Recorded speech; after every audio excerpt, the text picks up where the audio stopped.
This episode of This Is My Bourbon Podcast is brought to you by Distilled Experiences. You can find your exclusive Kentucky experience at distilledexperiences.com. And for every public tour, you can use the code MyBourbonPodcast for 15% off. One more time, that is My Bourbon Podcast is the code, distilledexperiences.com is the website, and 15% off is how much you can save on every public tour. Shall we go on to the show?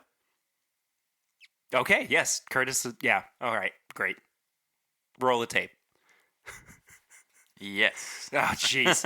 I didn't know you were talking to me. Delayed response. I see how it is. I just thought, you were reading the ad and that was going to be it. Okay, on to the episode.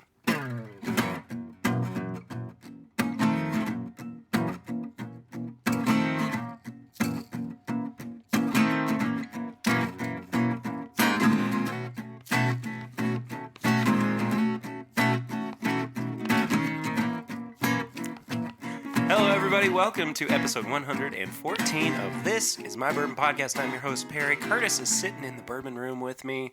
How are you, buddy? I'm great, man. Great. We just got done recording our pregame chats for Patreon at the $5 tier. Hope they enjoyed. I think that they might. We gave a very good review of some fried chicken. Yes. The best fried chicken. The best fried chicken. Maybe one of the underrated fried chickens. It's kind of the, we'll say, I don't know. The Evan Williams Bottled and Bond of fried chicken. Yeah, I would agree with that. Yeah. It's good. Not too good. But good. Yeah. Good enough. Exactly. Yeah. Anyway, let's stop talking about fried chicken and let's talk about bourbon. Mm-hmm. We start every episode out with Flying Blind, where I blind our co-hosts or guests on something. And I just now realized that I haven't taken the tape off of this little sample bottle. Oh, no. But that's okay. You know what, Curtis? While I'm preparing this, I will ask you a question. What's up? What have you been drinking recently? What have I been drinking recently? J.W. Dan. Oh, really? Yeah. Oh, yeah, because you said that's what you got from the Yeah. your little hunting excursion. Mm-hmm. That is a what I couple weeks got. ago. For literally a 175, you can get it for $28. So really can't beat it. And it's just solid. It's obviously it's there's parts of it that's a little rough around the edges, but Well, sure. for what you're getting, it's really good. Yeah, absolutely. I totally agree with that. I just revisited Black Ridge Bourbon, which came from Total Wine. Excuse me. And is it's one of their private labels that they bottle. They source it, I believe, from Buffalo Trace, which is pretty cool. It's $30 a bottle, 90 proof. From what I understand, it's about 30 to, it's like 4 to 6 years old. We'll try some a little bit later. Have you had it before? I don't know if you've had it before. What's it called again? Black Ridge? This one? Yes, I've had that before. Oh, okay. Yeah. Yeah. Well, we'll have some more again. Here, I'll take that from you if you don't mind. Thank you, sir. Mm-hmm. So, Flying Blind. Interesting. Kind of mapley. Like maple bacon. Yeah. But there's a spice on there, too. Mm-hmm. I have not had this yet. Okay. I of course know what this is, but this is the first time that I've tried this. I'll tell you. It's like a plum. Yeah. But kind of like, it's almost like baked plums. Like it's baked, like it's actually I've never pie. had any like baked plum pie. But like with everything that's kind of around it, like there's like a pie crust. Yeah, there's definitely a pie as well. crust. Yeah. That I enjoy. I like the nose quite a bit. Yeah. Cheers. Cheers. I get the same Woo. on the nose, but then spice. Wow. It's a spicy boy, man. Woo. That's cinnamon? That's like going into my sinuses. Why is this clearing me up so much? Holy moly. Clove. Yeah, no, clove and cinnamon. Yeah. I'm definitely picking up. But like right off the bat, it hit me with a spice bomb, Yeah. and then some of the pie crust flavors developed, and I enjoyed the nose better than the palate, but I think the palate's kind of a roller coaster. It's so spicy. yeah, it's spice, dude. It's a spice bomb. Mm-hmm. I personally do not mind it. I think it's quite good. Sure, yeah. I think the finish is a little lackluster, but I think overall this is a pretty good little pour. Yeah, it's a good pour. It's a unique pour. Do you want to know what this is? Yes, I want to know what it is because I have no clue. No, there's no. I would have been surprised if you had gotten this. So this is a sample that was sent to us by listener Jordan Ferguson. What he did, and he had reached out to me about this experiment that he was doing, and was wondering if I wanted to try it. And I was like, yeah, absolutely. Mm-hmm. So what he did was he took a new charred barrel, or new oak charred barrel, Yeah. and he conditioned it with Appleton Estate rum for 2 weeks. Okay? Okay. So it's coating the inside of the barrel. It's kind of, getting those flavors imparted. Yeah. Then he filled it with 100 proof Knob Creek rye for 4 days.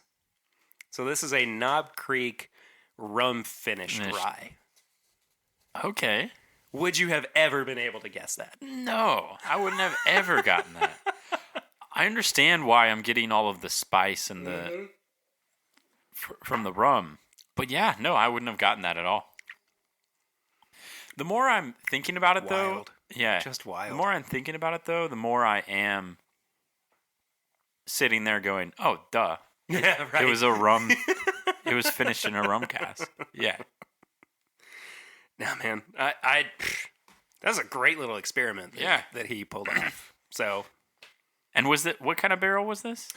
it's just like one of those Little quarter small barrels. What do they call those? Not quarter cask, but I've just always called them mini barrels yeah, I guess that's what you would. myself, but maybe quarter casks. I don't know. I have no clue. I really, honestly, have no Yeah, idea. they should make a name for that though. Somebody's probably yelling at us over their Yeah, into their phone. They're like, it's this. Yeah, exactly. Yeah, so that was Flying Line. Thank you, Jordan, for sending that to us. That was really, really interesting and different, and kind of got me excited for this review that we're going to be doing later on too. Yeah, Which literally, and we'll talk about it later, just came in the mail moments before hitting the record button. literally, Perry was just standing, like, looking out his window, Drumming my fingers and watching out it'd be for here. the UPS truck. They said it'd be here by now. And I mean, you already know what it is. You're looking at the episode, but we'll talk more about it later on. So, shall we talk some news, Curtis? Yes, It's been an interesting week of news for the bourbon industry. which is crazy because it hasn't been that long since we talked about. Yeah, this. we was recorded on Sunday, and here we are on Friday talking more about it. Anyway, so first off, something really cool that happened this past year, which just came out from Buffalo Trace, was that they increased their tourism by 35% I read that. in 2019. So let me pull this up real quick so we can kind of So to answer some- all the get some questions of, numbers. do they need the Bourbon Trail? we're going to talk about that a little bit later. Yeah. But according to distillerytrail.com, thank you all for putting this article up. Thank you for allowing us to read it on the air. I don't know why I had to say that. Distillerytrail.com, it says they welcomed a record-breaking 293,996 visitors in 2019, a 35% increase from the previous year. And they also say, looking over the last 10 years, the distillery has seen an increase in visitation to the National Historic Landmark Distillery by 466% since 2010. Wow. If we're talking about whether or not the bourbon boom is still going strong, this is a great indication. Still going strong. People are willing to go and travel and see the birthplace of some of their favorite products. I mean, this is what you point to when you say, or when people ask, is bourbon still surviving? Is it still staying afloat? Yeah, it 100% is. Yeah. And, there's all sorts of different factors to be talked about with Buffalo Trace, them being one of the major producers of some of the top name brands in the world, Van Winkle, Stag, Weller, but when also Blanton's, yeah, absolutely. But then you talk about the fact that it doesn't cost you anything to go to their distillery and do a basic tour. Just that intro level of learning about bourbon. You don't have to pay anything. You get a free tour. You get to see what's going on behind the scenes. You get a free tasting. You get to try what they're actually making there. Like, it makes sense that Buffalo Trace has done 466% better since 2010. Yeah. It just, it's one of those things where you're like, well, yeah, of course. Yeah, that makes sense. Not that I could have predicted it to the decimal point or anything, but yeah. I mean, it's easy to assume that we're also starting at 2010. Yeah, so, right. But that's a whole 10 years. Yeah. So, I mean, this is just a really a great indication of how bourbon is doing in this market, in this industry right now.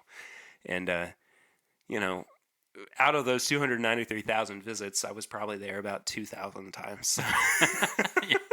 Barry goes on a daily basis. I really legitimately am at Buffalo Trace a lot, whether or not it's through the tour company or just kind of on my own. Mm-hmm. I love Buffalo Trace. It's like that gateway into bourbon. Yes.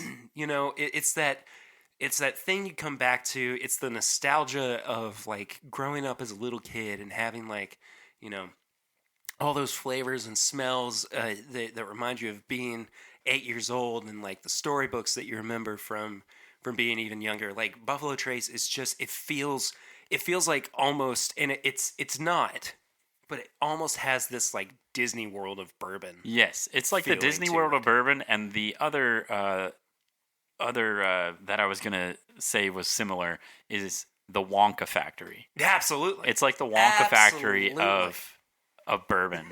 You walk in and there's just a river of bourbon. I wish. Could you imagine? I wish. I'd go swimming in them there rivers. Yeah. Oh yeah. That'd be amazing. No, I think that they should make a song about that. River of Bourbon. Yeah, with like bourbon balls and just like everything. It sounds like it's a criticism of the fact that there were all those spills that happened last year. Yeah, it wasn't. So I got to be really careful to definitely wasn't. Not toe that line. Definitely was going for the Wonka factory. Yeah, but one of the big things too, the Buffalo Trace is doing in reaction to it is they're actually expanding their distillery, or excuse me, their visitor center.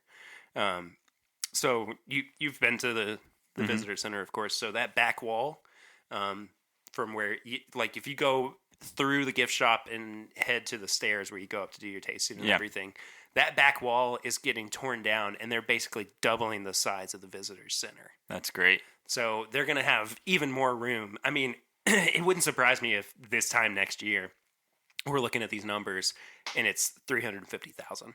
I mean, it would be crazy for them to not do that kind of numbers. So anyway, which they no doubt had to increase that space to accommodate all those mm-hmm. people. Yeah. So good on Buffalo Trace. Well done. Very, very cool. The next bit of news, which I'm very excited about. Wilderness Trail.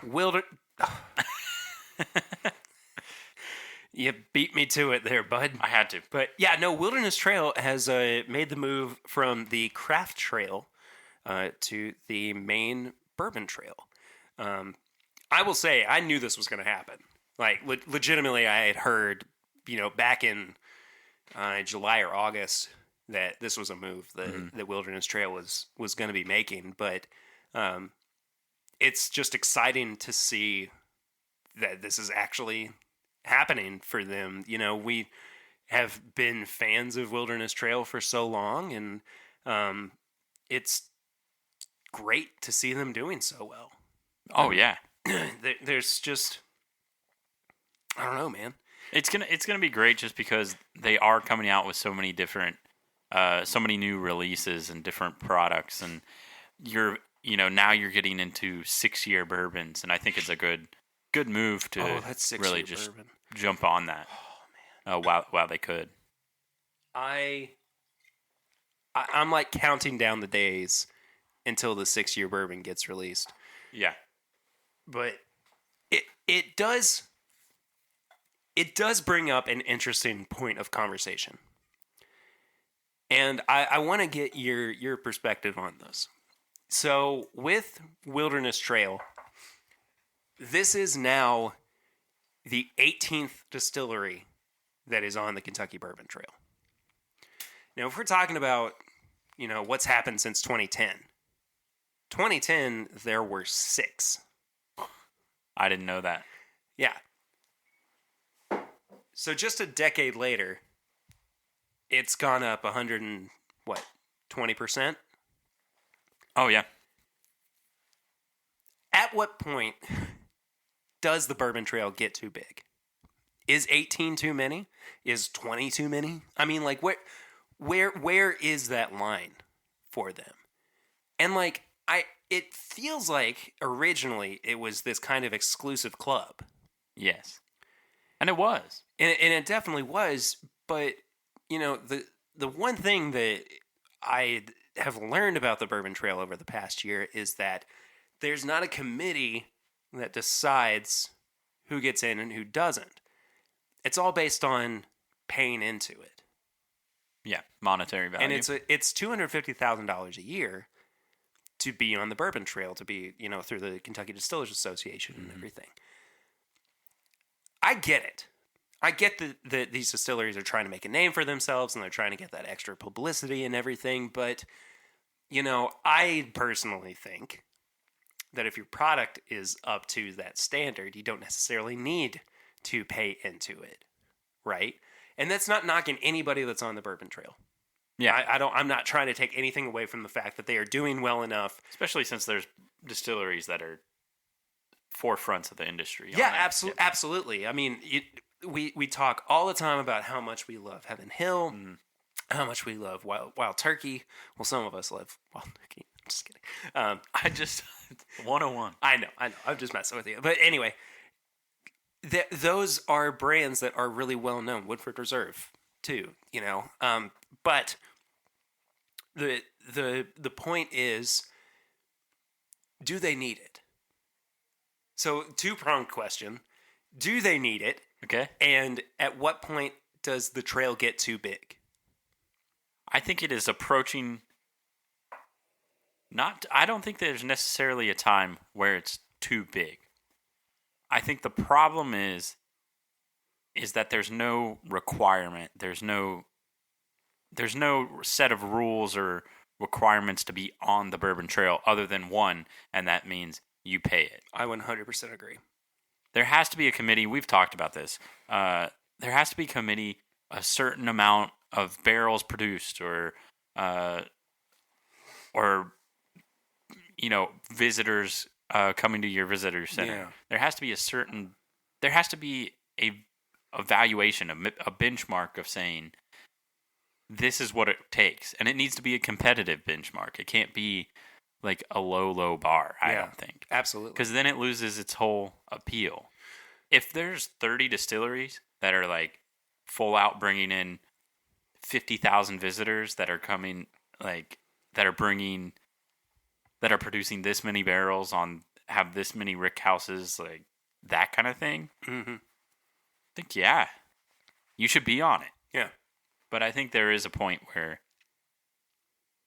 it loses its significance. I think so too, and I think we're kind of there. So that's where I'm at with it. I'm kind of. What was the other question though? Oh well, the other question was, is it necessary for these big producers to be on it? I don't think it's necessary. I don't really think it is either. But I believe that if you change how you get on it and the company that you're in, then it becomes significant to be on it. I agree. At this moment in time, I don't think that they need to be on it. I don't think so either. I think that when you look at what the Bourbon Trail is, it's a tourism attraction or tourist attraction. Yeah. Right. And that has negative connotations to it, but in essence, what it's doing is pushing people to seek out these distilleries, these either well known or not well known companies that are producing bourbon, right? So in that aspect, yes, it's great for some people to see that there is that benchmark, and they go, "Oh, well, they have this sort of notoriety or this clout to them that they're allowed to be on the Bourbon Trail." And I do use the word "allowed" there because, from the outsider's perspective, it is an exclusive club. However, knowing from the inside that it's not, and that they are paying $250,000 a year to be on it, it's not as exclusive. You're right. I think what it gets down to is, if we're talking about trying to determine factors, and yes, there is a bit of subjectivity to it, but why not have like a tasting panel? Why not have a group of 12 to 20 people? Yeah. And it's like Peggy Noe Stevens and Fred Minnick and Michael Veach and people that are respected. The people who are respected, and the people who, they have a prominent voice that people go to in the industry. That group of people get samples from the distilleries that are trying to get on the trail. They try them, and they say one of three things: no, not yet, or yes. Mm-hmm. No, just flat out saying, get out of here with that. Not yet means throw them on the craft trail. Give them time to kind of develop their product. And then yes, just immediately they're put on the Bourbon Trail itself. I think that and again, it is subjective to have a tasting panel, but if you take that tasting panel and then you also factor in, their output at the distilleries, and maybe, however many units they're moving per year and everything, I think that's a way better system of getting people onto the Bourbon Trail than just paying into it. Yeah. But at the same time, and I'm totally two-facing this whole thing. At the same time, if you are able to pay into it to get extra publicity, fine, go for it. That's a great way to spend your money. Mm-hmm. Other than like an ROI of trying to reinvest in yourself. Yeah. That's a great way to get more people buying your product and coming to your distillery to check out what you're doing. By all means. I'm not complaining about that at all. I just think that the process needs to be different. That's all it is. That's all it is. Yeah. There needs to be some sort of requirement or benchmark of this is how you get in. More than just paying. Yeah. More than just paying. Yes. It should have a sense of notoriety. It should have this sense of, oh, we want to be on the Bourbon Trail so bad, but we can't because A reason or B reason. Just yet. Yeah. But that's a goal. That's a goal for us to become larger or something like that. And again, I'm so happy for Wilderness Trail to be able to get to that point where they say, yeah, we can make this happen. This is the next big step for us in our existence as a company. Mm-hmm. Great. And we love them too. Yes. We love them so much. Yeah. I will say I do think I'll walk back my you have to produce this much. You have to do. I think that it should be, your product should be for sure approved by a panel of people that are well known throughout the industry, that are known for their taste and for what is great bourbon. I'm just getting out some Wilderness Trail for us to drink on, too, while we chat about this. When was the last time you had this? The rye? The Wilderness Trail Rye. I have not had that in probably around a year. Since it came out? Yeah. And around the time. You know what I'm just now remembering? Curtis, you and I split this bottle. We did? Yeah, we did. You went to Justin's House of Bourbon, and you were like, hey, they've got the Wilderness Trail Rye. Do you want to split it? Oh, yeah. And I have had this at my house with just like a third of it gone, quarter of it gone. That's wild. So we need to find a vessel for you to take. Yeah, I'll take it home tonight. Your other half home with you. That's sorry. so funny. Oh, I'm so fine. sorry. I completely forgot that this. Oh, I totally forgot about it. I brought it over and said, here. So I said on the pregame chats that that I didn't have an article. But you know what, Curtis? Dadgummit, if I did have one. And guess where it comes from? This is the same website. It's from GearPatrol.com. Gear Patrol. And I feel like this is going to be a new segment or something. It's like grind your gears. Yeah, grind your Gear Patrol. Yeah. You know, I haven't got into Rise as much as I should. I think that you should get into Rise a little bit more. Yeah. Because there's so much more to be offered. Oh, yeah. I mean, like... And I always know that there is. It's just I never jump on board with it. I never go get it. And by the way, this is a single barrel of the Wilderness Trail Rye. It's 100.9 proof. Where'd the cork go? Thanks, Kurt. Mm-hmm. Anyway, so... That's good. So this... I'm already rubbing my forehead in this article. It's called How to Talk Bourbon, 11 Slang Terms Every Wannabe Expert Should Know. I am so excited. You ready for this? Yes. All right, number 1, juice. Fine, everybody uses juice. I've gotten to the point where I kind of hate the word juice. Yeah. Yeah, I don't really care much for it. I'm not a huge fan either. It's used as a means to avoid saying whiskey or bourbon over and over again in conversation. But that's what you're talking about. Exactly. Why do we have to have I don't think the purpose is to avoid saying bourbon or whiskey. I think it's just another way of saying. Of expressing. Wow, that pre-fire juice. That juice is great,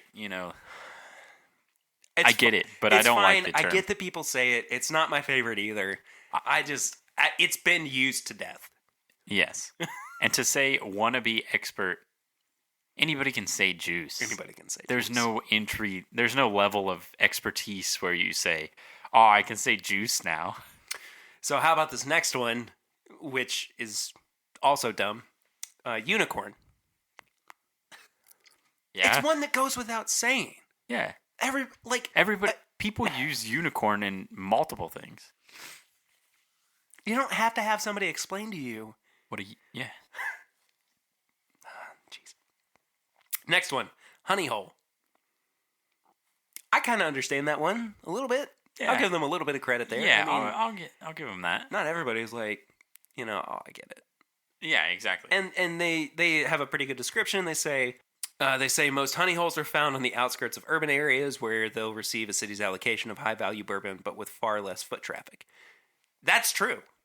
Yeah. I'll give them that one. Yeah, that's a thing that happens. I mean, we talked about it last week on the episode with that store on the outskirts of Frankfurt that got just a massive shipment of Buffalo Trace products. Nobody came in. Nobody was there for it. Mm-hmm. So, Honey Barrel is the next one. It says, unrelated to the honey hole, the honey barrel is something out of old bourbon lore. It's the Platonic ideal bourbon barrel created by an unscientific, know-it-when-you-taste-it fusion of temperature, rickhouse location, age, distiller know-how, and luck. But it is kind of related to a honey hole. It is! Jeez. Because You have to look at the honey hole. Jeez, Might Louise, be the man. ones picking the honey barrels. Potentially. But you think about the the center cut of the warehouse. Mm-hmm. You know, that middle section is where everybody says the best barrels come from. Yeah.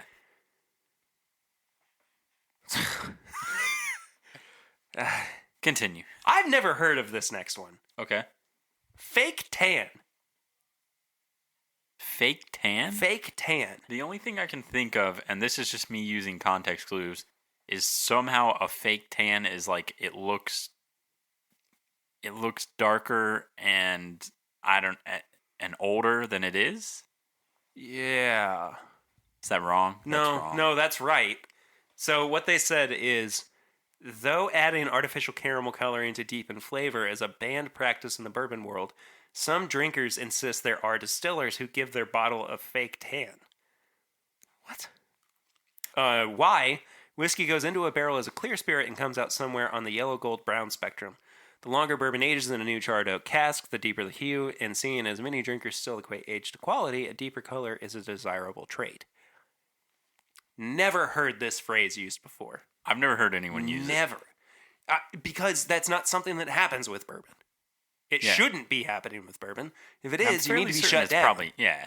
I mean, you need to have a serious conversation about what you're doing with your product. But that's not a grand term that is ever used. I mean, you could have stuck with... I mean, out of the 11 that are on here, that could have been the one that you took off so that there could be 10. Like every list has. Yes. A top 10 list. Not who does a top 11? Gosh. This next one is tater. What's a tater? Oh, have you never heard the I the actually word tater? have no clue. Really? No. Okay. I am a wannabe expert. Well, you should read this top 11 list Yes. thing. You mean top 10? Nope. Oh, okay. I meant what I said. It says, a sign of the times, the latest word in bourbon whiskey parlance, a tater is an enthusiast who perpetuates the category's newly found hype culture. Taters are the type to run to liquor stores upon hearing a bottle is getting hot, like, say, if it won an award. That's pretty funny, actually. And buy a case for the sole purpose of reselling it. For a complete list of tater moves, check out the Tater Talks 81 and counting signs. You might be a tater. That's a whole list. It's by Wade Woodard. He talks about what makes you a tater. I mean, like, but it's not just that you're going to buy it to resell it. Yeah. It's also that you're playing into the hype on bottles that everybody says are great. And they really aren't that great. I mean, like, that's why we're seeing things like Weller Special Reserve as being hard to find. Yeah. Because the hype started with Pappy, and then it trickled down to Weller 12, and then it trickled down to Special Reserve because it's part of the same line. It's part of the same line. Because it's poor man's Pappy. It's the same mash bill. Yeah. So, fine. Whatever. Tater's fine. Okay. White Dog. Because I hadn't heard of that. White Dog is the next one. Everybody knows. I mean, not everybody, but if you ever go to one distillery, they'll tell you about it. Yeah. Yeah. That one's weird. Angel Share, fine. I could ask my mom, and she'd be like, "I know what White Dog is." And my mom doesn't drink. Yeah. Next one's Angel Share. It says the wood barrels. We don't have to get into that one. What is this next one? The Hunt? Used as a general term in collecting vernacular to describe the search for highly coveted bottles. Gotta go on the hunt. Nobody says that. No. Nobody.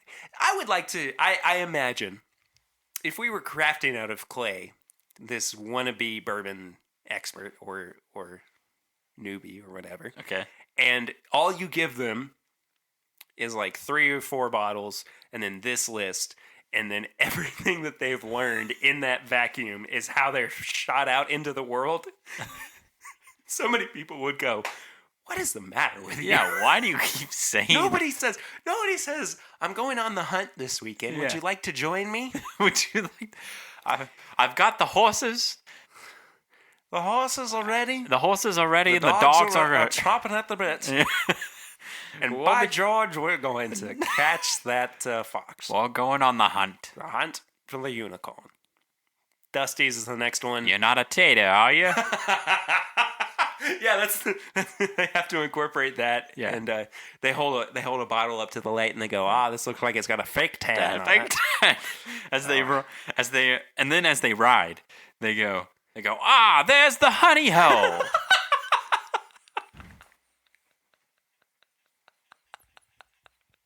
George, keep going. Not good, man. Not good. Dusty's is next. Fine. I can Okay. understand maybe a little bit of Dusty's. explanation behind that. And then Flipper. Flipper is what they were trying to ascertain from the tater definition. That they're going and buying overhyped bottles to then resell them. Yes. That's a flipper. That's a flipper. Tater is totally removed from that. My beef with some of this is these are terms that go across all industries. Yeah. You can flip a house. You can flip a sneaker. Yeah. Or sneakers. Yeah. You can hunt for anything.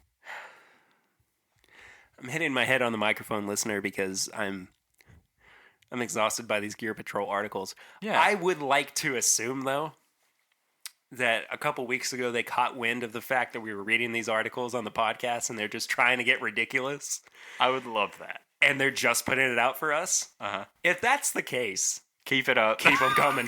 Keep them coming. We'll gladly. Maybe we could do an episode with the Gear Patrol folks. I think that'd be pretty funny. Yeah. Anyway, that kind of does it for the With that, news and articles. what are some terms that you would say that deserves to be on that?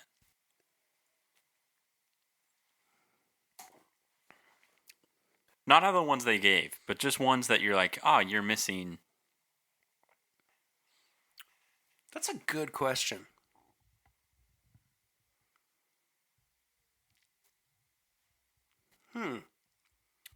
I would venture to say mash bill. Yeah. Peekaboo? Rick House? Yeah. I mean, like the first time that I said Rick House to Tanner, he stopped me and said, "What did you just say?" Yeah, I don't know what that is. And he said, "Did you say Brick House or Rick House?" And I was like, "No, it's Rick House. Rick House should be on there. Mash Bill should be on there."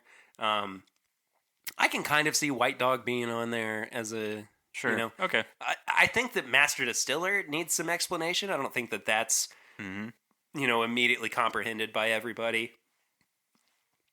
I think that even maybe even glass terminology. Yes. Like not everybody knows what a Glencairn is. No, Glencairn. Norlin. Yeah, Norland's on the edge because not many. Yeah. I think Norland's off it because I think that's still a very, very low popularity. I think that list doesn't necessarily need to exist. You know? Yeah, sure. Like I just think that it's playing into a hype or an idea that isn't necessarily there. And we kind of talked about this on the pregame chats. People will be willing to let you into the world of bourbon if you are kind enough. You know, I mean, if you're not being rude about it or you're not trying to one up somebody, I think that it's within the realm of possibility that you don't have to squeeze information out of people to, learn about this industry. Yeah. Somebody's going to tell you. Somebody's going to wind up telling you.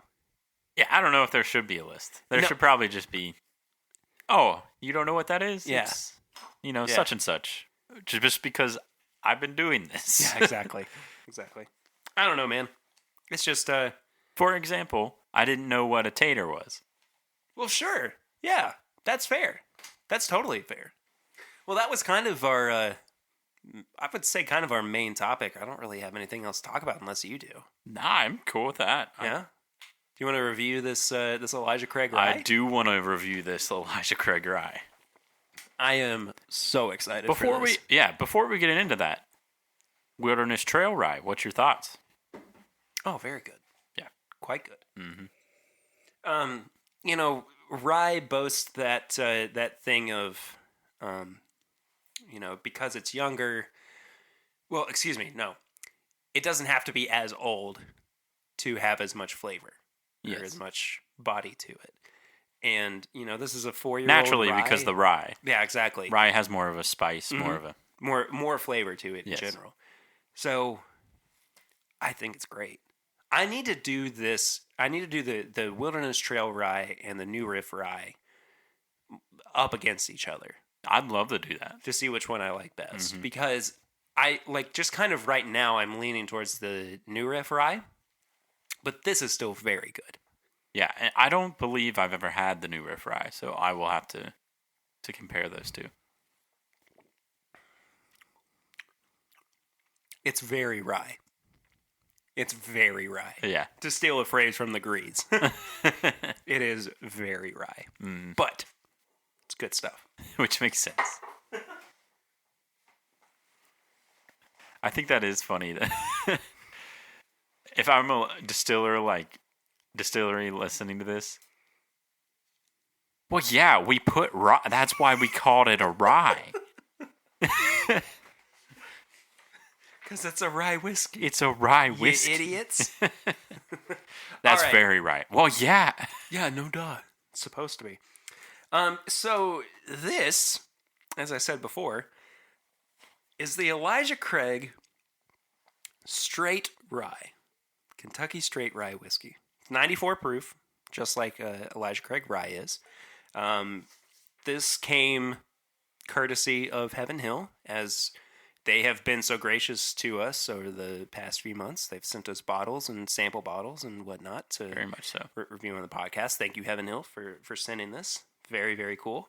They sent a nice letter along with it. Let's see here. They said that it's a mash bill of 51% rye, 35% corn, and 14% malted barley. So it's going to be a barely legal rye. Let's see what else. It's the primary rye mash bill used by Kentucky Bourbon Distilleries since taking over virtually all American rye production post-Prohibition. The same mash bill directly responsible for the rye resurgence seen today. Fair enough. Elijah Craig was known for his pioneering spirit. This heritage and his long-standing impact on the community lives on today through the award-winning lineup of Elijah Craig Small Batch Kentucky Straight Bourbon Whiskey, Elijah Craig Barrel Proof Kentucky Straight Bourbon Whiskey, Elijah Craig Single Barrel Kentucky Straight Bourbon Whiskey, and now Elijah Craig Kentucky Straight Rye Whiskey. It's an MSRP of $29.99. It is currently available in the limited markets of North Carolina, South Carolina, Georgia, and Oregon in January 2020. For more, visit ElijahCraig.com. And that wraps up that letter. That was a dumb way to end that. And yeah, you can go learn more about that there. So one of the big criticisms of this, and we talked about this when it was first announced way back in like November, October, I think. Which, by the way, was one of our most popular episodes. So thank you guys for latching onto that. That was really cool. One of the big criticisms was that it wasn't being released in Kentucky yet. It was only being released in 4 different markets. And, if you were going to release something in North Carolina, South Carolina, Georgia, and Oregon first, not everybody's going to agree with that and go, yeah, that makes sense. Yeah. I mean, it seems bizarre, but it was explained to me, I think by Tim Gunderman, who you can follow on Instagram at Timmergund. Great guy. That the reason that they're doing this in these limited markets is because it is in more cocktail-heavy places. And so they're so a lot of people like to change up, say like a Manhattan or an old-fashioned. Instead of using bourbon, they use rye, right? And so these must be markets that they've deemed more appropriate for a new wide release of a product that's probably going to be incorporated into cocktails more. So I kind of get that, but at the same time, and again, we talked about it, it seems like it should have been released in Kentucky as well. You would think. You would think. But But Here we are. I understand. Here we I are. understand the fact that of the cocktail thing. I'm very excited for this. Yeah, me too, Let me man. just say. So, cork pop. Oh, good one. That was a good one. I like that. Pour you some of that 94 proof Elijah Craig Oh, rye wow. there. I'll put that rye whiskey in that Norland glass. Yeah, we're trying it out of the Norland glass tonight, which is different for us. It is a little different. And I haven't used a Norland glass in a long time. Yeah. Smells like a rye. No. Does smell like a rye. I got some on my lips accidentally. Oh no. I got my nose too far in. We can't finish the podcast. This one, creamy. Yeah. You know, for a barely legal rye, I mean, it makes sense that it's not going to have a whole lot of like rye punch to it. Which would make sense. Because in comparison to the Wilderness Trail rye, you're definitely not getting as strong of a punch. No.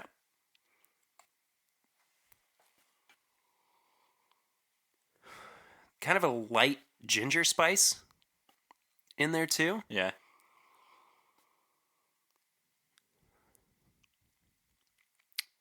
There's even it's kind of like a watered down honey note. Like it's balanced really well with some of the spiciness on there. But I like the nose. I think it's quite pleasing. It's a little light for my taking. I think so too, but I don't think that it's not detrimental by any means. It's very good. Here's what I'm going to do. I'm going to pour a little bit into my Glencairn as well, just to kind of side by side them. I do wonder if that.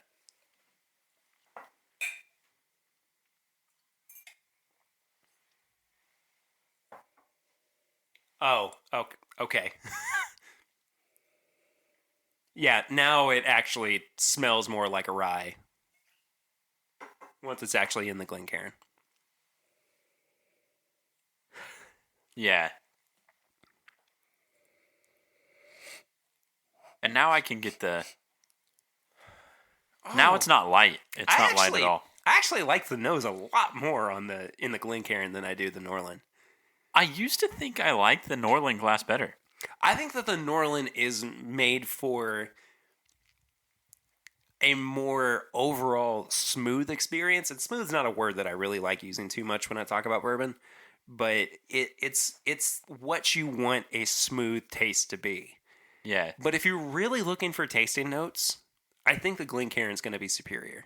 Yeah, just because it really puts the smells and the aromas, it filters them up. Yeah, filters them to the top. I mean, yes, it does still smell like a rye whiskey. Yeah. I mean, it is very classic. It is very true to form. But it's... I don't know if this screams Elijah Craig yet, to me. Like, just based on the nose, maybe this would have served better as a different product name. You know what I mean? Like a Heaven Hill. Maybe, rye. but we haven't tasted it yet. We haven't tasted it yet. So I am curious to find out. I think that might change it. Yeah.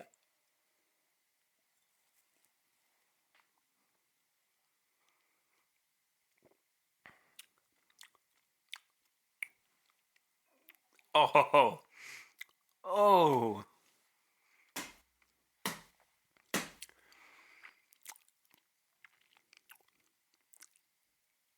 That is tasty. I'm okay with it. Oh. The finish is very long on it. All right, I'm calling it right now. Best product of 2020. I'm just kidding. Wow. I'm just kidding. The finish, yeah, for 94 proof, the finish is ridiculous.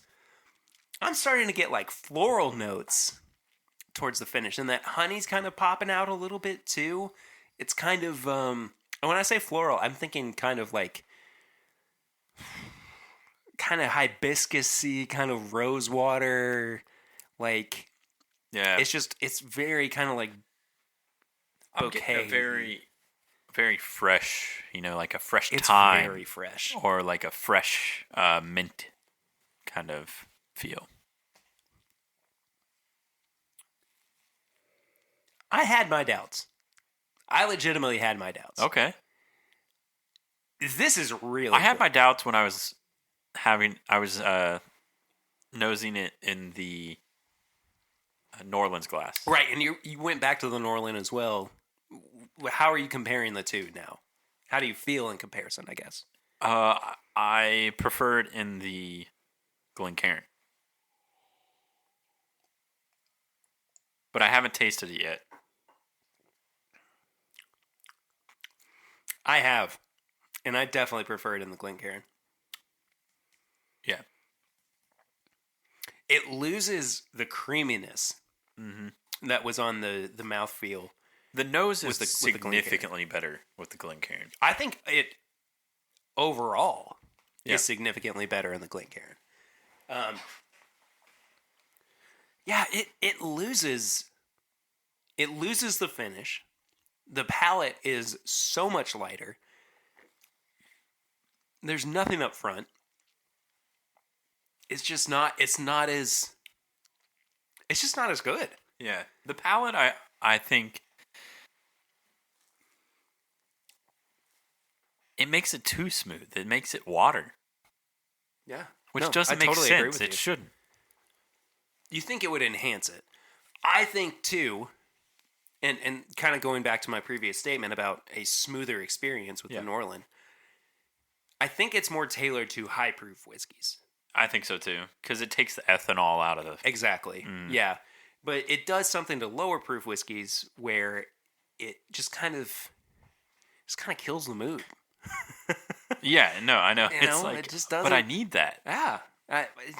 Sometimes you just need a little something. Yeah, exactly. I wouldn't even have been able to tell you that these are the same whiskey.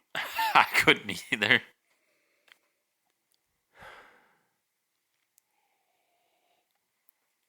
It's like going from water to wine. Mm-hmm. It's a Jesus miracle. Praise Going from the the Lord. Norland to the Glencairn. Yeah, it really is. Golly, man, it's so good in the Glencairn though. You've given up on the Norland in this case. Yeah. Yeah, I'm gonna do the same. But have you added a Norland? Wait through that rye whiskey in there. That's a Chad Perkins original. I don't want to steal the. Oh, is it? Okay. Yeah, he likes playing that character. But have you added in a Norland, darling? Have you had it? Have you tried it in a Norland? Which he's a big proponent of the Norland. He right? is, yeah. And I mean, like, I don't dislike the Norland by any means, Yeah. but in this case, the Glencairn is king. Yes. Well, shall we rate it? I would like another sip before I rate it, so I can kind of readjust to the Glencairn Okay. profile. But if you want to go ahead and start with your ratings, by all means, go for it. Well, I can just do my nose. Sure. My nose, I'm going to go with a 3. I think the nose is very good. Definitely in the Glencairn, you get that creamy, that spice, a little bit of that ginger you were talking about, and also having some of that fresh thyme, in my opinion. I really enjoy it. I do want it to be a little stronger, and I think that's why I give it 3. Still very good. Yeah, I'm actually going to give it a 2.5. Okay. I'm kind of in the same boat with you. I think it's very understandably a rye, but there's not a whole lot that's making it a spectacular rye nose. Mm. Right. I think that it serves its purpose, and you want to move on to the palate. Right. Yes. You know, so very middle of the road, 2.5 for me. I'm gonna give the palate a 3.5 though. Okay. I think the palate absolutely trumps the nose. Could it be a little bit more robust? Yeah, I think that's where the proof kind of comes into play. Elijah Craig at 94 proof is just kind of a standard, right? I mean that's just how it is. When you're talking about Elijah Craig small batch or single barrel in general, it's a 94 proof whiskey. It seems like it could benefit from being around 100 proof. And then that kind of leads me into thinking about Rittenhouse Rye, which is also a Heaven Hill product and is bottled in bond. So maybe Rittenhouse is kind of that superior product, and we can we can compare it if you want. Yeah, sure. Yeah, I mean, interesting that they would put out a product at the 80 proof mark. Do you think this is 94? 94, sorry. Do you think that this is more of an introductory rye whiskey? Would you say if somebody hasn't had rye before, absolutely try Elijah Craig Rye? This is where it's at. No, 100%, because you're not only giving them a lower proof rye, but you're also giving them a barely legal rye, quote unquote, at 51%. So if you threw somebody into the fire with a 100% rye or a 95.5 that'd be rye, crazy. I mean that might turn them off to it. But yeah, this is very much kind of dipping your toes into the shallow end of the rye pool. And I think it yeah. Oh, no, I don't even want to go there. Yeah. I think I'll get the I believe Rittenhouse. that it's a really good move in the sense of, hey, you've had Elijah Craig bourbon, which is very good, and now switching over and saying, hey, if you like the small batch, if you like the Elijah Craig, try the rye, just to give you an introductory to a rye and whiskey. I want to say too, when I was saying that I wasn't sure based on the nose whether or not the palate was going to live up to that Elijah Craig name. Mm-hmm. I think it does.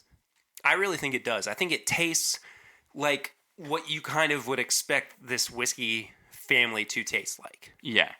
And, I've always categorized Elijah Craig bourbon as being like what bourbon kind of should taste like. Mm-hmm. Just if you're looking for a benchmark, it's Elijah Craig. Yes. And so I can kind of see that same thing with the Elijah Craig rye. I think that it's in that same ballpark. It's in that same family. Does it make it spectacular? Not necessarily, but I think that it's a crowd pleaser. Mm-hmm. I think that it's going to win people over. And, if you're one of those people who go, that's a smooth bourbon, or that's a smooth whiskey. Yeah. This is going to kind of play into that. I don't think that it's not punching you with a bunch of rye spice. I think that it's just it's a tame rye whiskey. Yeah, it is. But it's good. Still so it's good. So good. Yeah. Yeah, and I'm gonna jump to price real quick before I get to my finish score. Yeah. Just to say, we didn't do the finish either.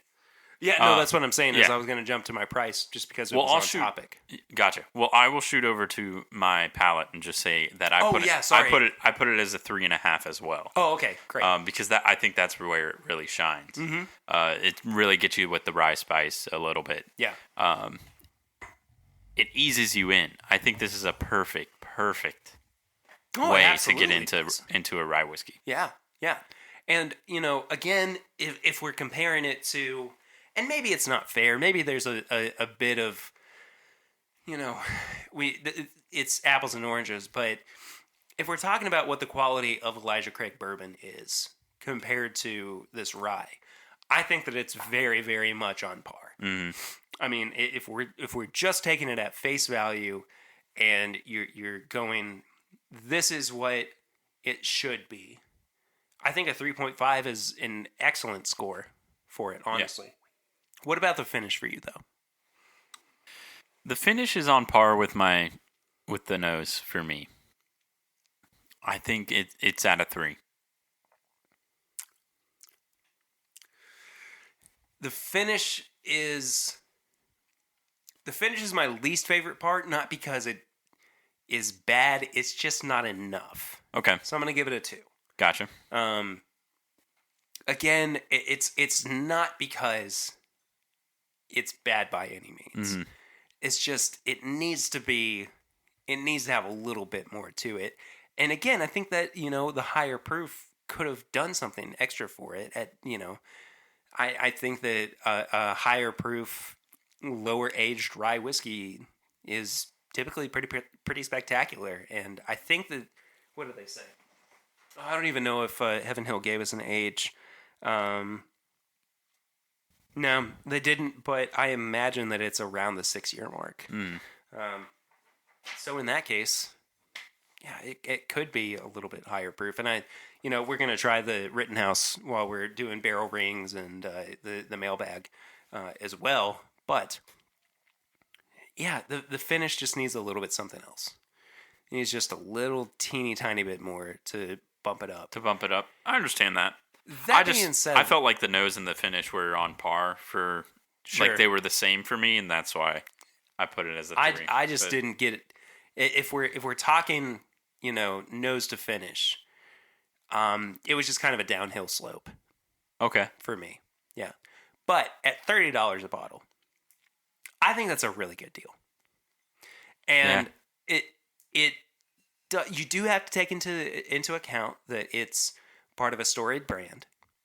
It is from a distillery that they freaking know what they're doing, man. Mm-hmm. I mean, they're not beating around the bush. I think $30 is highly appropriate. I'm gonna give it a 4.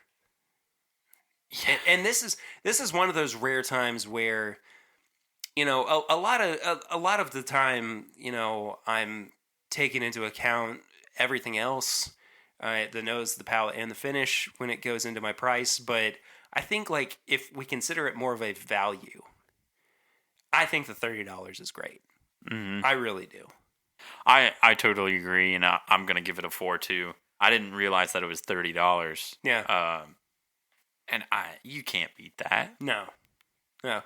So overall, it's a value. It's a value. Like, it is a value rye whiskey. This is like something you could use if you're really into rye whiskey. It could be like a daily sipper. It could be, it's only $30. You're not spending a ton of money on this. Yeah. So that gives me a 12 out of 20. Not the highest score, but to me, this is still a recommend. I think that, once whether or not it's in your market or it's going to be in your market soon, I think this is something that you should try. This should be on your bar cart or in your repertoire for people to try. Is it the best rye I've ever had? No. But it's still fantastic. It's still a great experience. Absolutely, it is. And my number comes out to 13.5. And I think both of ours is obviously a recommend. Boy, that palate is really good. It is. It's good. I mean, I would even bump it up to a 4. Would you? Yeah. Okay. I mean, 12 and 12.5 are not that far off. No. So, I mean, I'm in that range. Mm-hmm. But it's a really good palate. Yeah. Do you? Oh, okay, so I'm asking you, do you want to? We've already said, yeah, we'll try it. Yeah. But, yeah. Do you want to try the Rittenhouse? Sure. So this is a 100 proof bottled and bond straight rye whiskey. And this is made by Heaven Hill. Correct? This is also made by Heaven Hill. I assume that this is going to be a 4-year-old as opposed to a 6-ish year old rye. I don't know how this is going to go. I legitimately do not know what the outcome of this is going to be. I'm going to ask the question of, do you think it will be very similar to what we just had, just kicked up a notch? Kind of the same profile. That's my anticipation. Or do you think it'll be its own thing? I am anticipating that it's going to be the Elijah Craig rye on steroids. Okay. But I'm not entirely sure yet. Here's an idea, though. While we are pondering on this, while we're taking some time to kind of acclimate to this Rittenhouse Rye whiskey, why don't we move on to barrel rings? All right. And we listen to the question that came in courtesy of a good friend of the show, Dustin Whitaker.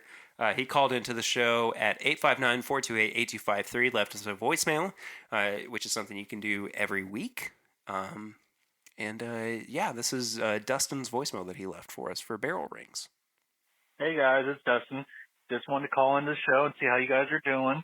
Wondering what you guys are thinking are your most anticipated bourbons of the year coming up here. You know, with all the stuff can't really come out. You know, I know most of the antique stuff don't come out until later, but through the year, I know I'm looking forward to the Rare Breed Rye. That's going to be interesting.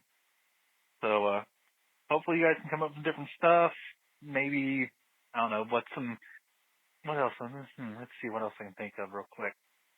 How about we got Girl Scout cookies coming up. What about bourbon and Girl Scout cookie mixes? What do you think would go well? I don't know. Thin Mints and some Old Granddad? Maybe some Samoas and Jiffy? I don't know. Let's see. Curtis, Swan, Perry, guys have a good one. See ya.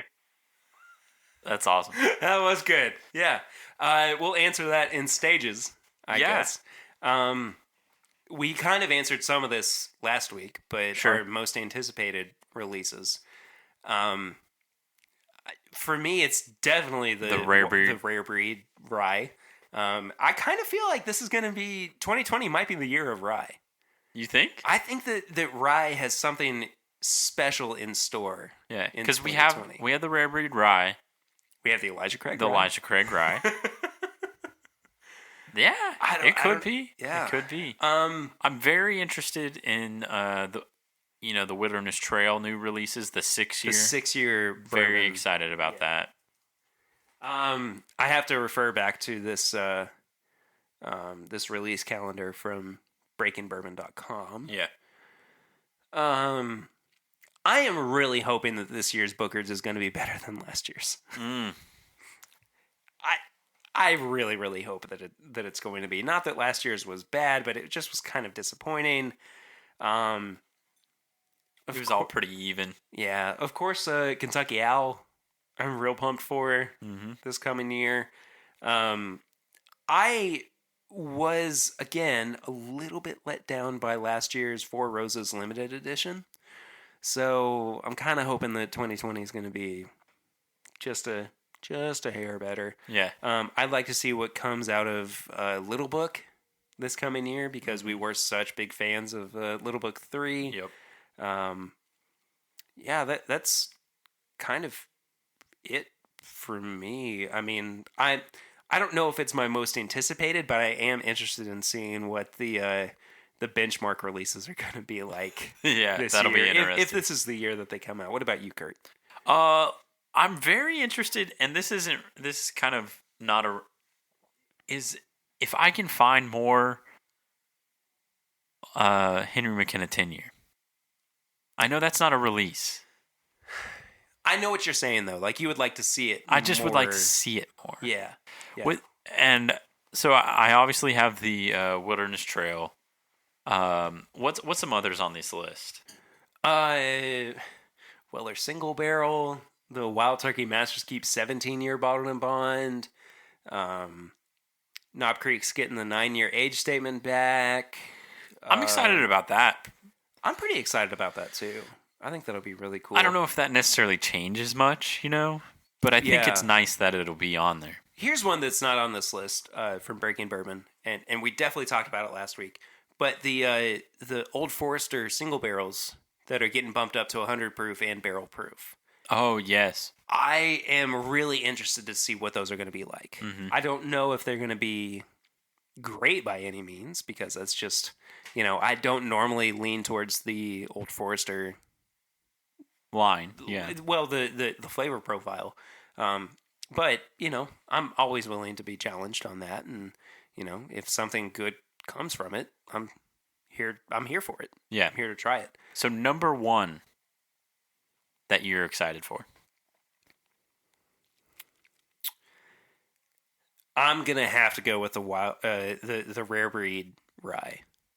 I really, really, I can't wait to see what that's like. Okay. Because, I've had Wild Turkey's rye products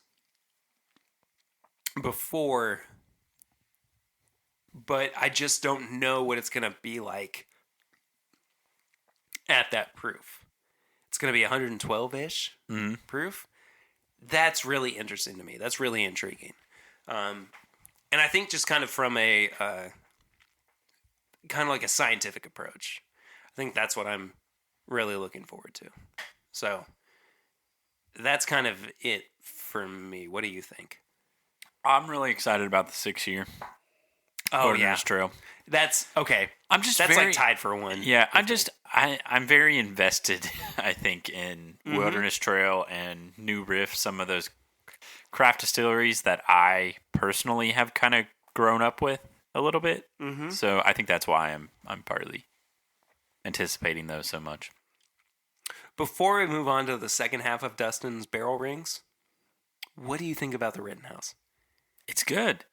I don't think it's as ramped up steroids as Elijah Craig. I don't think it is either. I think it's its own thing. I can see on the palate that it's ramped up. It's got more finish. Yes. It's definitely got more finish. That nose is wildly different. Oh, it's very much more rye. Mm-hmm. Oh, the nose has so much more to it. I would venture to say that it maybe is a better product. I think I enjoy it a little bit more. I think it's got more to it. Yes. I think it very much is if you have had ryes before. Mm-hmm. I think if you have not had very much experience with a rye, this might put you off. Yeah. Not a ton, but it might be like, all right, this is...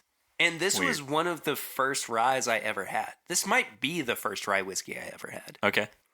And it did kind of turn me off for a long time. I mean, like I had a couple sips of it and I went, maybe I don't like rye whiskey. Mm-hmm. Yeah. But coming back to it, it's really quite pleasant. It's very pleasant. So, yeah. I don't think it's that bad. I think it's very good. I would say that's a better product just because I've had a few ryes, but I think the Elijah Craig rye is definitely worth it for anybody really that's solid. trying to. Yeah, absolutely. What about this Girl Scout cookies and bourbon pairings? This is cool. I feel like this has been done, Okay. but it just kind of going off the top of our heads. Like, so I'm thinking like peanut butter patties. Or no, sorry. What's the chocolate covered peanut butter ones? Tagalongs? Yeah, that yes. The answer is yes, but there's another name for them. Okay. I can't think of what it is. Those and Old Granddad 114 Yes. be a solid pairing. Those and I'm going to Wathans. I say Wathans, but Wathans. Okay. let's call the whole thing off. Those and Wathans. What about Caramel Delights? Or Samoa? Are those Samoas? I think those are Samoas. Okay. So that's like a kind of a coconut flavor. Dustin said Jim Beam. I'm going to go a little bit darker. I'm going to say like Elijah Craig barrel proof. Okay. Not the highest proof, maybe in like a 120, 124 range. Okay. But I think that it could really complement it well. I think that I would go with a good. Booker's. Ooh. I could see Booker's for sure. Yeah. What about Thin Mints? Thin Mints, I don't want to go as dark just because they're so rich. Yeah. I would go maybe like a 90. Oh. I would want to try Thin Mints and Weller Special Reserve. Okay. I think those two could go pretty well together. Maybe my brain is associating the green with the green. I don't know. But Could be. But I'm thinking like the spice and the kick and the punch of the mintiness with the kind of softer side of the wheat. Mm-hmm. I don't know. I feel like that could work. Okay. This is going to be crazy. Okay. And something that I usually don't, but Thin Mints and Maker's 46. Oh. I get on board with that. Okay. We I say we this. should do this for an episode. Yeah, we should. I say this because it's kind of it's more nuanced. It's a very good product. It's but not gonna overpower anything with the rich. I think it would pair well with the richness of the Thin Mint. Yeah. I'd give it a shot. Yeah, I don't see why not. I mean, anytime you're drinking bourbon. How about some mailbag questions? All right. You up for them? Yeah, okay, let's cool. do it. So this Do is... I have a choice? No, you don't. Okay. Sorry. Yeah. This is from our Facebook group. It's This Is My Bourbon group. You can find it just on Facebook.com, and they're just questions, so you can become a part of this community. It's really cool. This first one comes from Ryan Jeeves, and I'm not sure if I said Geeves or Jeeves last week, but he did ask another question. I'm going to go with Jeeves. It's spelled with a G. I don't know. He said, "Thank you for answering." I hope he calls in. He might, yeah. 859-428-8253 is where you can call in. It's just like, geez, Perry. It's Geeves, not Jeeves. Yeah. Jeez. Anyway, his question is, well, he says, first and foremost, thank you for answering my question last week. This week's random question, what is your work suck today pour? I haven't had an office job in like 6 months. Yeah. But I kind of take it as like a today sucked pour. Okay. So for me, I like to start like lower proof and work my way up, right? So I'll start with like a 6-year Heaven Hill 90 proof green label, and then kind of inch my way up to 101, and then maybe a Knob Creek or whatever.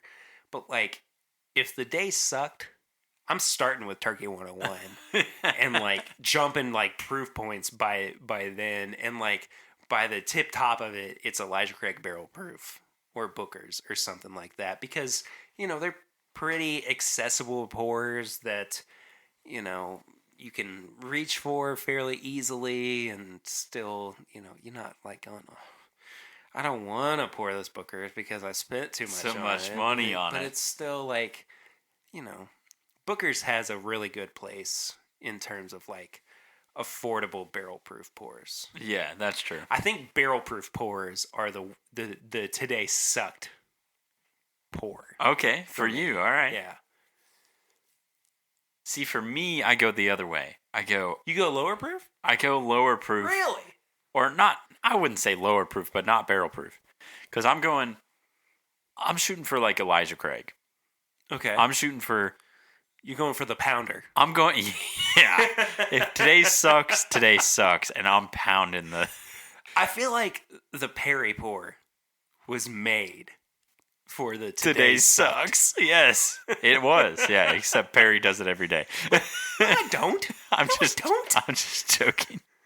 What is this notion that's been established with this podcast that I'm only doing Perry pours? Perry pours are accidents. Or unintentional, for the most part. No, I get that. Yes, I would say I'm. If today sucks, it's gonna be pounding an everyday sipper. Okay. Our next question comes from Brian Wallert. Waller? I don't know. Brian Wallert. We'll go with that. He says, "What's your favorite bourbon or rye-based cocktail to make for a non-whiskey drinker, and what whiskey do you use?" You're not much of a cocktail drinker. Yeah, so I'm not much of a cocktail drinker. If I'm saying... So I don't necessarily know what I would make for somebody, but if I were putting a bourbon into a cocktail, I would go with Evan Williams, Bottle and Bond. Nice. Yeah. Just because that's a bourbon that it's gonna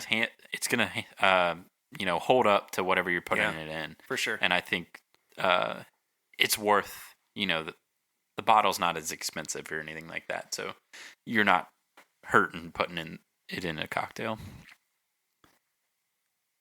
With that being said, I'd probably just give him bourbon.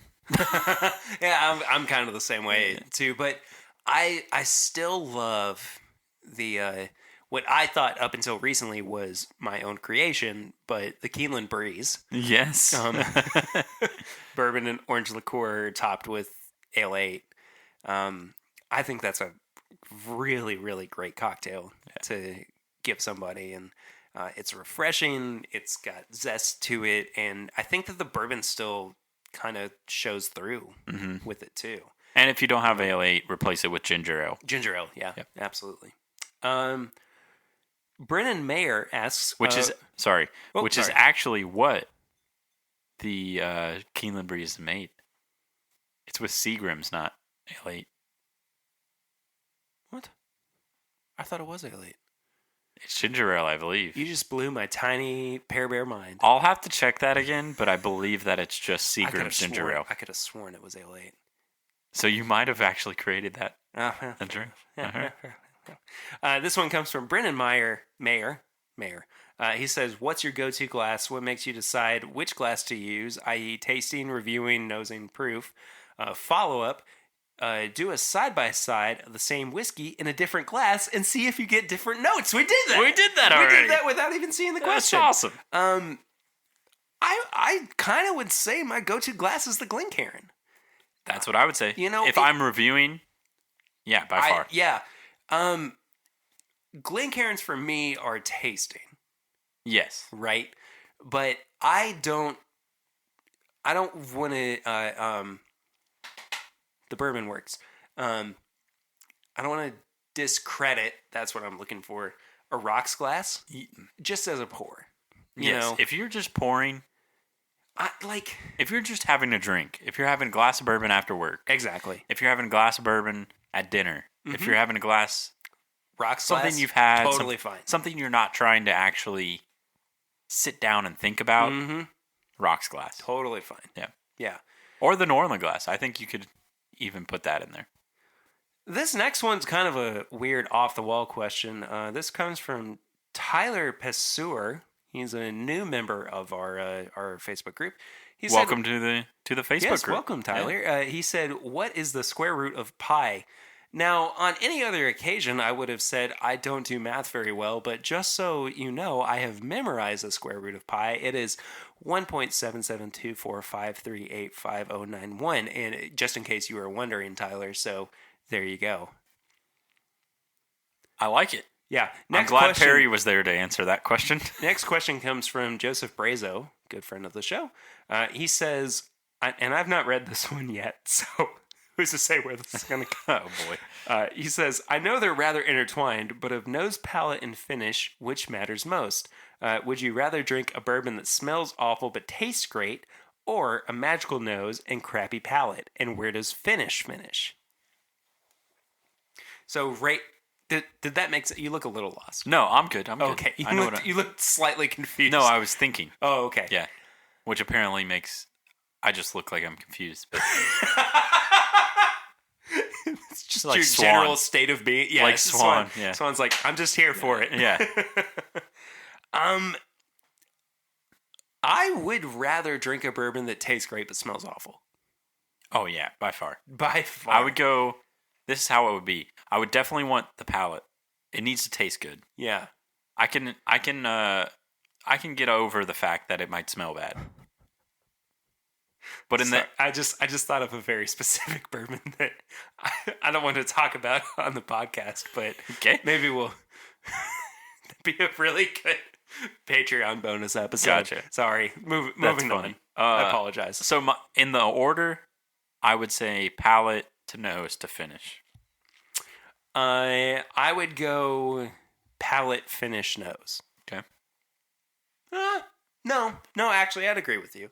Now that I think about it. I think you get so much more notes from the nose. Yeah, I think that the nose is going to be more exciting. Also, that's one of your main sensories, so... Yeah, for sure. I don't think the finish... And I love a good finish on a bourbon, but I'm not craving it, I guess. I think that the finish for me is kind of like that added bonus, that gets me excited for it again. But is it necessary? Maybe It should have a little bit. It should have a little bit, but it was to say. Anyway, Where to say? that we are to say. Yeah. You're correct. That was our mailbag segment, and I think it's time for tips and bits. Curtis, are you ready for tips and bits? As you roll your eyes and realize that you totally forgot to prepare anything to recommend. We just have so many segments now. That's what separates us from other bourbon podcasts. We're for the listener, Yes. right? I'll start with one. I have a few, actually. Wow, you've thought about it. I have thought about it. Okay. My first one. I have one. Can I still go first? Back off. Oh, Just kidding. okay. You go ahead. Wow, it's my show. I'm just kidding. Oh. It's our show. You about to argue? No. Just kidding. You go ahead. The first posthumous album for Mac Miller. Yeah. That was going to be mine. Circles. Yes. It's ridiculous. I've been listening to it all week. It feels like a real album that he crafted. I mean, it legitimately has this feel of he was sitting with the producers and making everything happen to his taste. And I think that is what encapsulates the legacy of Mac Miller, is that people took what he was doing and they latched onto it in such a visceral way and said, we're going to continue this legacy. And if it had been done any other way that didn't feel true to his music, it would have been lost. It would have just been noise. But this album, It's very good. it's like a is Tupac dead kind of album, because it feels so real. It feels so authentic. Yeah.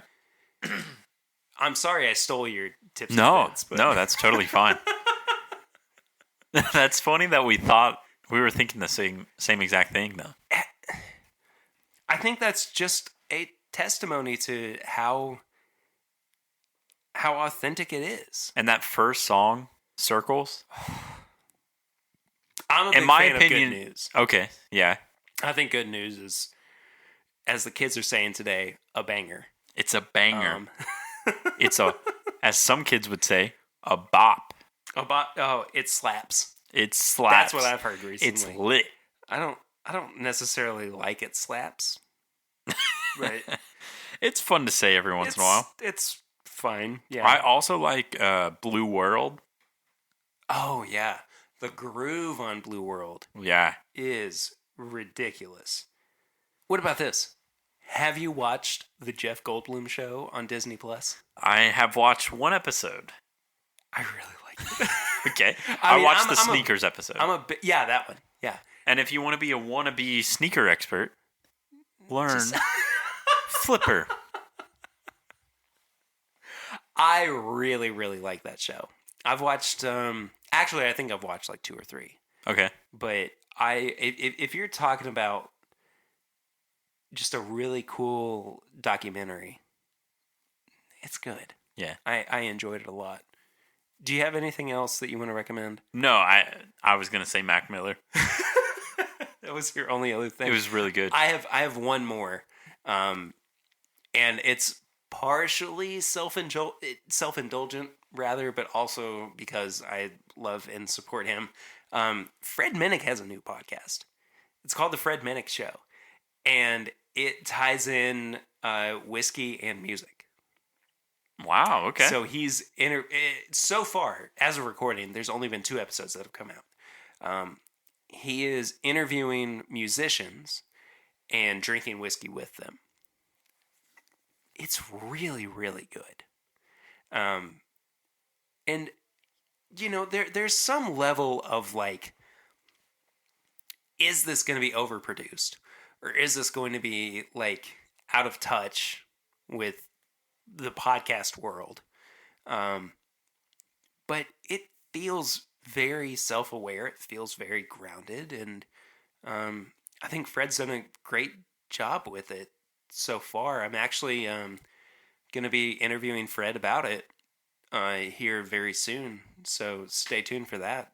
But there's really good things to come from it. It's just called The Fred Minnick Show. It's on all podcast providers. I think that we've done a pretty good job of spanning multiple aspects of entertainment. Mm-hmm. But yeah, I think that about does it for this episode, Curtis. What do you think? I think that's about it, You man. don't have anything else you want to say? No, I've had a great time. Had a good episode? Yeah. A great time. A great time. A great time. Yes. Well, now that we've offended all of our Irish listeners, where can they find you on social media so they can let you know how much we've offended them? Yeah. You can find me on Instagram at KurtCon and on Twitter, Kurt_Con15. And I am at pritter1492 on all social media channels. If you would like to follow the show, it is at My Bourbon Pod on Instagram, Facebook, and Twitter. If you could please leave us a 5-star rating and review on the iTunes podcast app, that would be awesome. And it is a great way